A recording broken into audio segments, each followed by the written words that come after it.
చందన్ గారు, ఇప్పుడు ఓఆర్ఆర్ చుట్టూ మార్కెటింగ్ ఒకప్పుడు కొంచెం డల్గా ఉండేది, సిచ్యువేషన్స్ కూడా వేరు. ఇప్పుడు గవర్నమెంట్ మారింది అండ్ డిమాండ్ కూడా బాగా పెరుగుతోంది. ఇప్పుడు మార్కెట్ ధరలు, డిమాండింగ్ ఉన్న ఏరియాస్ ఏంటి, ధరలు ఎలా ఉన్నాయి? చూడండి, బేసిక్గా ఓఆర్ఆర్ ఎట్లా ఫామ్ అయిందంటే ఒక 1 minute చెప్తానండి, ఎక్కువ టైం తీసుకోను. సో ఫస్ట్ హైదరాబాద్ ఎక్స్పాండ్ అవుతున్నప్పుడు ట్రాఫిక్ అనేది పెరిగిందండి. అప్పుడు నాంపల్లి సెంటర్, మన హైదరాబాద్కి సెంటర్ అండి.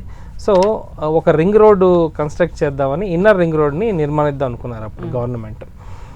అయితే inner ring road 10 kilometer radius, మన నాంపల్లి నుంచి 10 kilometers రేడియస్లో ఇన్నర్ రింగ్ రోడ్ పెడదాం అనుకున్నారండి. So inner ring road almost ఒక 80% కంప్లీట్ అయిందండి. బట్ ఇన్నర్ రింగ్ రోడ్డు ఎంతవరకు ఉందో దానికి ఇంకొక 40% రెసిడెన్షియల్స్ పెరిగిపోయాయండి. So inner ring road use ఉండదు కదా మనకి. బేసిక్గా ఇన్నర్ రింగ్ రోడ్ అంటే అవుటర్, సిటీకి అవుటర్లో ఉన్నది. అప్పుడు గవర్నమెంట్ ఏం డిసైడ్ చేసిందంటే ఇన్నర్ కాదు, అవుటర్ రింగ్ రోడ్ కావాలి. సో అవుటర్ రింగ్ రోడ్ ఒక 25 kilometer రేడియస్లో ఉండాలి. నాంపల్లి మనకి సెంటర్ అనుకున్నప్పుడు నాంపల్లి నుంచి 25 kilometer రేడియస్లో ఉండాలి. ఇంచుమించు 150 odd kilometers వచ్చిందండి. అయితే దానికి కూడా కొన్ని చేంజెస్ జరిగాయి. టీడీపీ గవర్నమెంట్ ఉన్నప్పుడు ఒక డిజైన్ వచ్చింది. దాని తర్వాత నెక్స్ట్ కాంగ్రెస్ వచ్చినప్పుడు కాంగ్రెస్ ఏం ఐడెంటిఫై చేశారంటే ఇంకా ల్యాండ్స్ జనాలు కన్స్ట్రక్షన్స్ పెరుగుతున్నాయని చెప్పి కొన్ని ఎక్స్టెండ్ చేశారనమాట. సో ఇప్పుడు అవుటర్ రింగ్ రోడ్ రెడీగా ఉందండి. అవుటర్ రింగ్ రోడ్ రెడీ అయిన తర్వాత జనాలు భయపడ్డారు, ఇంత దూరం వెళ్ళి ఎవరుంటారు, ఇంత దూరం వెళ్ళి ఎవరికి ఉంటారని. అప్పుడు కొంతమంది ఫ్యూచర్ని ఫోర్కాస్ట్ చేసుకొని చాలామంది పర్చేస్ చేశారండి అవుటర్ రింగ్ రోడ్ దగ్గర.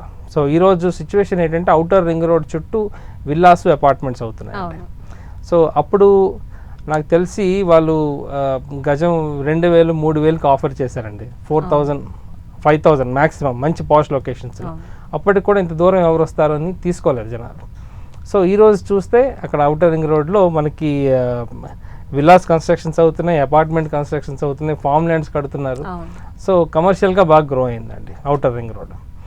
సో అవుటర్ రింగ్ రోడ్ ఎక్కువగా డిమాండ్ ఉన్న లొకేషన్ అంటే మనకు తెలిసిందే గచ్చిబౌలి.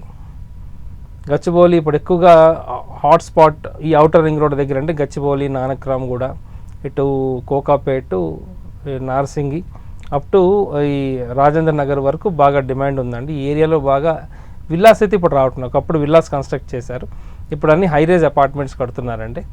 నెక్స్ట్ ఇటువైపు చూస్తే ఇటు కొల్లూరు, పటాన్చెరు, మల్లంపేటు, అగైన్ డుండిగల్ వరకు అపార్ట్మెంట్ ప్రాజెక్ట్స్ వస్తున్నాయండి. ప్లస్ ఈ డుండిగల్, మల్లంపేటు విల్లా ప్రాజెక్ట్స్ కూడా చాలా వస్తున్నాయండి.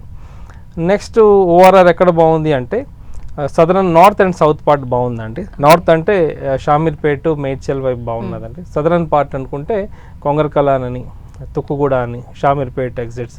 షామీర్పేట అంటే కొంచెం 111 ఉన్నాయి కాబట్టి ఎక్కువగా ల్యాండ్స్ అవైలబుల్ లేవండి. సో ఇటు పెద్దగోలుకొండ, తుక్కుగూడ వైపు ల్యాండ్స్ బాగా అవైలబుల్ ఉన్నాయి. ప్లస్ డెవలప్మెంట్స్ కూడా బాగా అవుతున్నాయండి. తుక్కుగూడ ఇప్పుడు నాకు తెలిసి తుక్కుగూడ దగ్గర ఒక ప్రాజెక్ట్ చూశానండి, విల్లా 18 కోట్లకి అమ్ముతున్నారండి. సో అంటే తుక్కుగూడ అంతలా డెవలప్ అయింది.